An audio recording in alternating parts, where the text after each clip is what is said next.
All right, welcome. I'm really glad you decided to join us today. Could you introduce yourself and just share a little bit about your background, what you were doing before you decided to change careers into UX design? Hi, everyone. My name is Avrielle.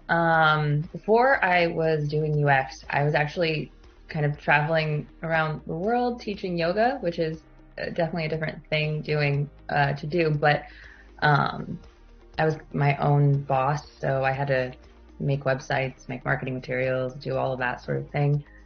So it kind of made UX a little bit easier for me because I think I had a bit of a background figuring out how to make things function and look nice because I needed it so I could get clients.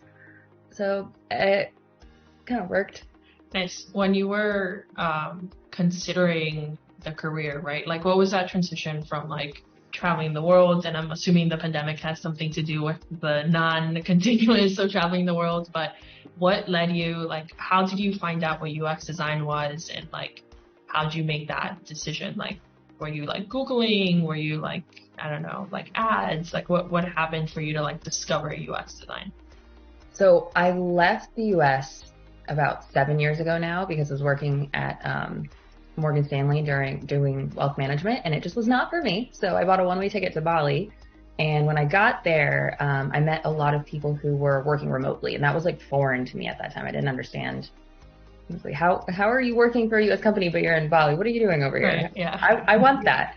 And so I was working out of a co-working space called Dojo. If you ever go to Bali, go to Dojo. And it was amazing. There were so many people there sharing their skills, willing to tell you about things, introduce you to things. So I helped some people with usability tests, which I didn't know what they were. And they said that I noticed so many things. I should think about UX design. I was like, I'm doing yoga. What are you talking about? No, I'm not doing that. So kept traveling. And then when pandemic hit, I had to come home to take care of my dad. He was sick. He's okay now.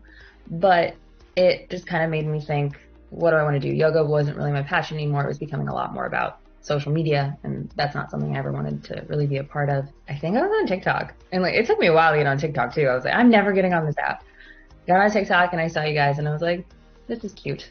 Let's look more into it. And when I was looking for a program, I really wanted one-on-one mentorship. That was something that was incredibly important to me. So I did, because I saw you guys, I think I started researching a bunch of different ones. But in the end, it was something that I'd been told before that would work in my mindset, thinking I love fixing problems, and I feel like that's a lot of what UX is. So I just kind of found you guys, and I was like, I want the one-on-one mentorship. I don't want to be by myself on the computer, not being able to talk to anyone, not being able to ask for feedback. And so, Oh, so you found out about UX design by participating in somebody else's usability test, I right? Like did. that's what you just said.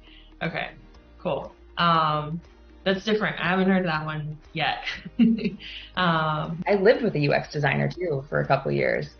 Yeah, it was all. I mean, as a front-end designers, back-end, it was everyone working on the computer, and I wanted it.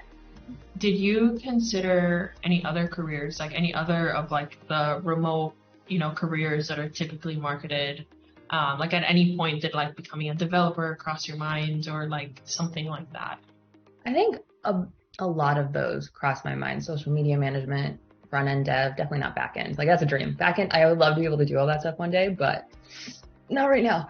It all crossed my mind. I'm not incredibly tech savvy, but I'm good on a computer and I understand patterns, which I think is probably my weird superpower. I'm good at seeing patterns. And so I feel like a lot of modern day tech jobs, it is about pattern recognition just in different ways. I don't know exactly, honestly, what brought me to UX design in particular. I think I was just in a point in my life I said I needed a change, and you guys popped up first, and I was like, I left the country on a whim, so I'm like, let's just try this and see what happens. So you saw our TikTok, you joined Avocademy's foundation program. How was that? Like, how long did it take you to complete? Like, were you one of the people that finished in 8 weeks? Did you finish faster? Did it take you much longer? And like, was it easy? Was it hard? Right? A lot of people think UX is easy and you'll make a ton of money and you'll be able to live in Bali and work remotely, right? Which like you can, but something I want to keep kind of bringing up in these is like, it's not super easy, but I want to share your, like, just be super honest on like your experience going through the program and just like starting to learn those like foundational elements of design. When I went to foundations, I'm very one-minded, and I was like, I'm getting a job and I'm getting it quickly and I'm doing it. And so I went in there with a mindset of 8 weeks or less. That was my mindset. In the end, I got close. I think it was about 9 weeks. So I was close, but it wasn't a cakewalk, which is what I loved. So there's a lot of people who kind of just talk at you, I think, when you're learning something. And in foundations, I had to critically think, which made everything way more difficult, but actually helped me retain the information. I read every single thing. I watched every single thing. When there were other articles that were linked, I read them. I wanted to know everything, because why be mediocre at something when you can be the best that you can?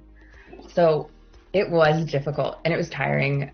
And I was a little, like, I would sit for about 12 hours at my desk and do it because that's what I wanted. That's what I wanted to do. My brain would turn to mush every night, and I would go to sleep and wake up and I would do the same thing again. And it was never easy. Learning, now working at a company, it's really lovely to see that you guys really do follow the same process that companies can do if they are following the whole process. It's not always the same, but the things that I learned, I'm using, and I'm like, okay, this makes sense. Like, that's what I've been doing this whole time. And so it was really comforting to know that what I was doing is exactly what I'm doing for my job.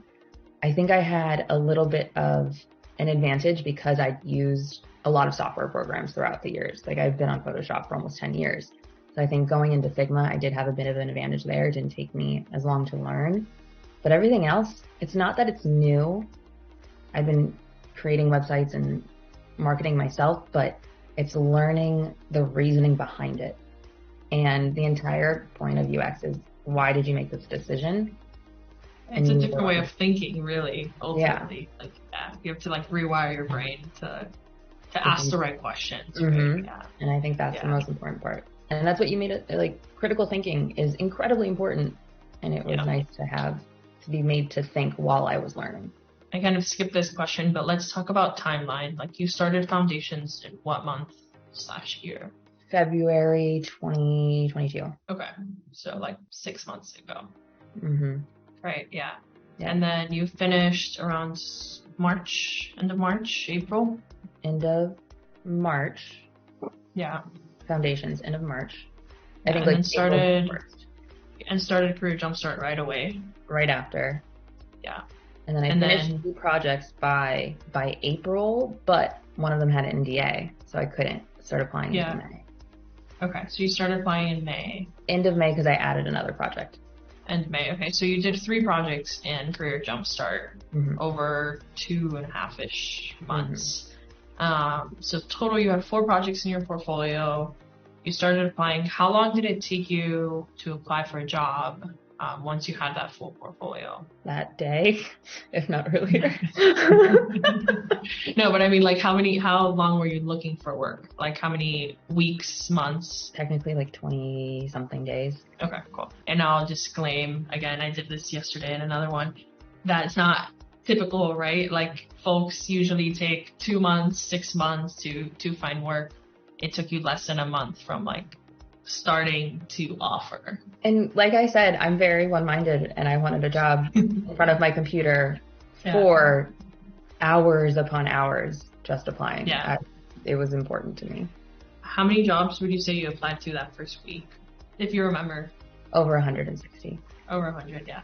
Yeah, I think, and that's something you and a couple of other people that were like around your, I'll call it like cohort, right? Like the folks that kept showing up to that daily call did really well. Was like, just like applied to a bunch of jobs that first week. So that 2-3 weeks in, you have like a ton of traction, and then it's like very quick moving forward. How was your experience interviewing? Like, how many interviews did you have? Was it like fun? Was it terrible? Like, did you feel prepared? Did you do mock interviews? Like, what was that experience like? I had, I think, at least 30 interviews overall. It was tiring. That was definitely something I wasn't expecting. It was, when you had them back to back, it could be tiring. I felt really prepared though. The mentors, it was so nice just to practice, especially my portfolio review. And also friends in CJ, they would sit and listen to me for hours. The behavioral questions, that sort of thing, after you do them a couple of times, it gets almost natural. You could throw those at me at any point and I'd be like, yes, I'll do that interview at any time. The portfolio review was so specific and it took a lot more time to get the wording right, the timing right, how to scroll and listen and also answer questions. So the practice for that, I wish I had done it sooner. I definitely had one interview that I just didn't have the time to do it. And that was the only job I didn't actually get an offer for. And I know that's the reason why, and it annoys me. But it's just, there's something about having the confidence when you're able to speak about your projects that only comes from practice. Yeah. And so if you definitely. practice, you're good. Awesome. A couple more questions. How do you feel, or tell us a little bit more about your job? Like what does it feel like actually finding that job, right? From 6 months ago, right, to now? You've been working for a month or so, I think. Yeah. How does it feel to know that 6 months ago you were not even in this path? And how is the actual job? Do you enjoy it? Do you not? If you don't enjoy it, don't share the company you work for. But how's that so far? It doesn't make sense that 6 months ago I was teaching yoga. It still doesn't connect. I feel like I'm in a dream where I'm gonna wake up soon. Me and Danny always talk about it, especially when we first got our jobs. How did this happen? Well, I mean, you guys put a lot of work. We did put a lot of work. This is true. It happened, yeah. I mean, I did work. I did work, but I don't know. I'm a bit older than I think a lot of people in CJ, which isn't a bad thing at all. But I got a little disillusioned with corporate life, and that's kind of why I left. I always thought, work hard and you will reap results. And 10 years ago, that's not what it was. You worked very, very hard and nothing happened. So I was a bit afraid coming back into that, but working hard in foundations and in CJ, and I saw the results that I was creating, I was like, okay, maybe it'll be fine. It'll be okay. And then it was. And crazily enough, I worked in finance when I had to leave, and now I'm back in finance, which I did not think I was gonna do that, but I actually could not be happier where I am. S&P Global is absolutely fantastic. My team is mind-blowing. Within the first 15 minutes of the first interview I had with the hiring manager, I was like, I'm gonna work here. You've reeled me in. I want this job. I was very upfront about it, which I don't know if that was the best decision, but I just knew it as soon as he started talking about how they do the design process. I want to be here. Please hire me. Yeah, I think you finished that first interview and you messaged me and you were like, that's where I want to work. And I was like, don't fall in love with it yet. You don't know if it's going to work out. And you were like, nope, I'm going to work there. And I was like, all right, I get you. There was no choice. It happened. Yeah. I made the decision. No one could say no to me at that point. Yeah. That's awesome. I'm glad you're happy. I'm glad, to me, it's when you said February, I was like, oh crap, it's been 6 months that. That's crazy.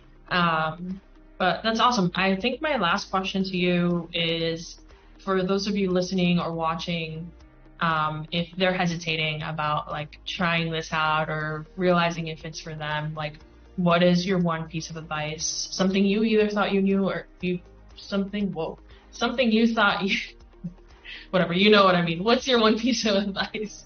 I think it would be trust yourself to make the right decision for you, and you can push yourself a lot harder than you think, and it's actually a good thing to do it sometimes. You don't know what you're capable of until you actually do it. Yeah, I think that's great. Awesome. Thank you for joining me today. I hope this is helpful for everybody watching and listening. But yeah, it was great to have you. Nice to be here. Thanks for having me.